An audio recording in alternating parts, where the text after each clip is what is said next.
Most waited anime of 2024 solo levelling की कुछ ही episode launch हुई है और एनिमे फैंस ने इसे बेस्ट एनिमे घोषित भी कर चुकी है। जिन लोगों को नहीं पता उन्हें मैं बता दूं, सोलो लेवलिंग की इंतजार लोग सालों से कर रहे थे। ये एनिमे बेसिकली एक मानवा कॉमिक पर बेस्ड है, जिनकी बनने की शुरुआत 2016 में हो गई थी। 2020 के अंदर इसकी सारे चैप्टर रिलीज भी हो गई थी। तब तक इसकी फैन फॉलोइंग करोड़ों में पहुंच गई थी। जिन लोगों को नहीं पता मानवा असल में क्या है, उन लोगों को मैं बता देना चाहता हूँ। मानवा एक तरह मानगा जैसी है, लेकिन ये बहुत ही डिटेल्ड और कलरफुल होता है। जिन लोगों ने अभी तक सोलो लेवलिंग नहीं देखा है, उन लोगों को मैं थोड़ी सी आइडिया दे देता हूँ। सोलो लेवलिंग की वर्ल्ड एक ऐसी वर्ल्ड है जिसमें कहीं भी कभी भी कोई भी पोर्टल खुल जाता है। उन पोर्टल्स के अंदर से कुछ मॉन्स्टर बाहर आती है, लेकिन उन्हें पोर्टल से बाहर आने के लिए 7 दिन का टाइम लगता है। अगर तुमने 7 दिन के अंदर उन पोर्टल्स को रोक लिया, मतलब अंदर जाके उन मॉन्स्टर को मार दिया, तो वो पोर्टल्स वही बंद हो जाएगी। इन मॉन्स्टर को रोकने के लिए दुनिया में नॉर्मल इंसान के बीच में कुछ ऐसे लोग हैं जिसमें नॉर्मल ह्यूमन से ज्यादा पावर होता है। अब हंटर जो भी होता है, उनका पावर लिमिटेड पॉइंट पर होती है। उन्हीं हंटर के बीच में हमारा जो मेन कैरेक्टर होती है, उसका नाम संग जिन वू, और उसके पास टाइटल है weakest Hunter in the world, मतलब वो सब हंटर में से सबसे ज्यादा कमजोर है। इन सभी हंटर्स को रैंक वाइज डिवाइड किया जाता है। सबसे ऊपर एस रैंक, उसके बाद ए बी सी डी और ई रैंक पर आता है हमारा मेन कैरेक्टर संग जिन वू। अब तुम सबको लग सकता है इतनी कमजोर इंसान मेन कैरेक्टर कैसे हो सकता है। तुम सबको मैं बता देना चाहूँगा कि आगे चल के हमारा मेन कैरेक्टर के पास एक ऐसी पावर मिलेगा जिसकी वजह से वो जितना ट्रेनिंग करेगा उसकी पावर उतना ज़्यादा बढ़ने लगेगी। तो चलो अब हम अपना मेन टॉपिक पे वापस आते हैं। दोस्तों, मेरे को लगता है 4 चीज़ है जो इस एनिमे को 2024 का बेस्ट एनिमे बना देता है। Number 1, immersive world experience. देखो, मैं चाहता हूँ आप सभी 1 मिनट के लिए शांति से बैठिए और सोचिए आप सभी को क्यों jujutsu Kaisen and demon slayer इतना ज़्यादा पसंद है। चलिए मैं बताता हूँ, सिर्फ एक ही रीज़न है जिसकी वजह से ये दोनों एनिमे इतना ज़्यादा पॉपुलर है, और वो है इसका immersive and interesting world experience. देखो, डीमन स्लेयर एक ऐसी वर्ल्ड के बारे में है जहाँ पर खतरनाक डीमन इंसानों को मारकर खा जाते हैं। भाई, इसी दुनिया में डीमन स्लेयर भी एग्जिस्ट करता है जो इन डीमन को खत्म करने के काम करता है। लेकिन सिर्फ इतना ही नहीं है, डीमन की दुनिया में लाजवाब पावर भी एग्जिस्ट करता है, जैसे कि ब्लड डीमन आर्ट्स।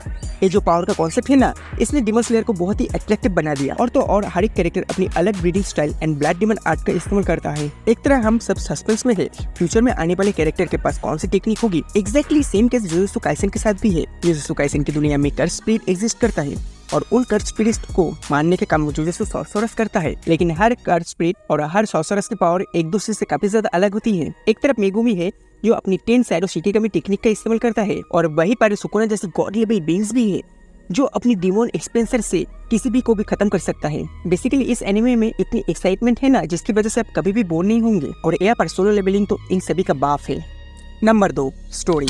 क्योंकि हर एनिमे को खास बनाता है उसका स्टोरी, जहाँ पर सोलो लेवलिंग की स्टोरी बहुत ही ज्यादा एपिक है। तो अब कहानी की शुरुआत इस तरह से होती है कि कुछ 10 हंटर मिल के एक डी लेवल की गेट के अंदर घुसता है। इसमें हमारा मेन हीरो संग जिन वू भी है। अब एक चीज बता दूं, इन हंटर की गैंग में भी अलग अलग लोग रहते हैं। कुछ लोग हिलर का काम करता है और कुछ लोगों के पास मैजिकल पावर भी होती है। अब होता है कि इस डी लेवल की गेट को पूरा करने के बाद उनको अंदर एक और गेट मिलता है। बिना ज्यादा सोचे वो सब उस गेट में भी घुस जाता है और वहीं से उन सभी का हॉरर शुरू हो जाता है। बेसिकली वो सब ऐसी एक रूम में पहुंच जाती है जहां इस लेवल से भी ज्यादा ताकत पर गॉड बैठी हुई है, और एक गॉड उन सभी को एक ही बार में नहीं मारता, बल्कि उनसे अलग अलग काम करवाती है। जितने भी लोग बाहर जिंदा बचती है वो सिर्फ संग जिन वू की वजह से बचता है, और अंत में सिर्फ वो ही अकेला उस रूम से बच जाता है।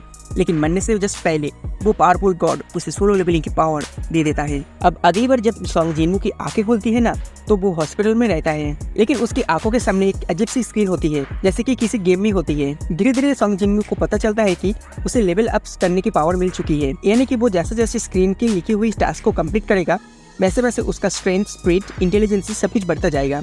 अब आप सभी बताइए, स्टोरी कॉन्सेप्ट इतना खास होगा तो किसे नहीं पसंद आएगा। Number 3, character.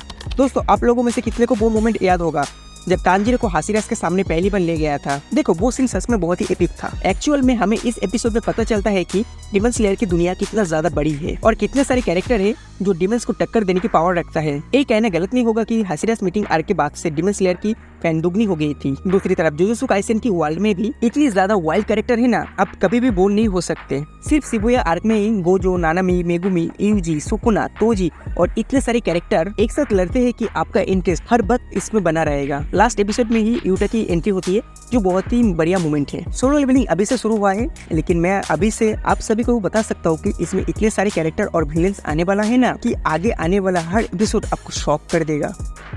Number 4, action scenes.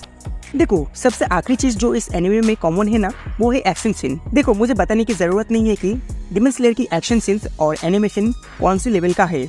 वही जुजुत्सु काइसन पीछे नहीं है। अपने शिबुया आर्क में तोजी वर्सेस दागान की फाइट भी देखी होगी, उसका एनिमेशन तो नेक्स्ट लेवल का था। और अब मैं सोलो लेवलिंग की बात करूँ तो अब तक इसके एनिमेशन मुझे बहुत ही खुश किया है। इसके ब्रूटल और ब्लड वाले सीन्स को भी बहुत ही अच्छी तरीके से एनिमेशन किया गया है। सोलो लेवलिंग बेशक 2024 का बेस्ट एनिमे हो सकता है, लेकिन सिर्फ 5-6 एपिसोड देख के इसे जुजुत्सु काइसन और डिमन स्लेयर जैसी एनिमे के साथ कंपेयर नहीं किया जा सकता। तो आपको क्या लगता है? क्या आपने इस एनिमे को अभी तक देखा है? तो आपको कैसा लगा वो कमेंट करके हम सभी को जरूर बताना। अगर वीडियो पसंद आए तो लाइक करना और अपने फ्रेंड के साथ जरूर शेयर करना। मैं मिलता हूँ आप सभी से दूसरे एपिसोड में, तब तक के लिए बाय बाय, जय हिंद, वंदे मातरम।